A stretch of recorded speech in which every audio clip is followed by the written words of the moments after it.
एकदम सुंदर असा आपल्याला फोटो काढायचा आहे आणि मस्त सगळ्यांनी शांततेत एकदा वाढ सगळी पूर्ण होऊन द्यायची, श्लोक म्हणायचा आहे आणि नंतर चालू करायचं आहे. सर्व धर्म समभावाचं हे अत्यंत सुंदर असं प्रतीक आहे की या ठिकाणी आपल्या शाळा व्यवस्थापन समितीचे सदस्य आणि सुशिक्षित पालक, समंजस पालक की जे आपल्या हिंदू धर्मीय सप्ताहामध्ये दरवर्षी यांची पंगत असते या ठिकाणी.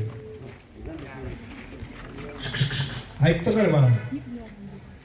तर असे निजाम शेख यांचे चिरंजीव सलीम यांनी रमजान ईदच्या निमित्ताने तुम्हाला सर्वांना गोडे जेवण, अल्फफा, शिरखुर्मा आणि गुलगुले, शिक्षकाला नाही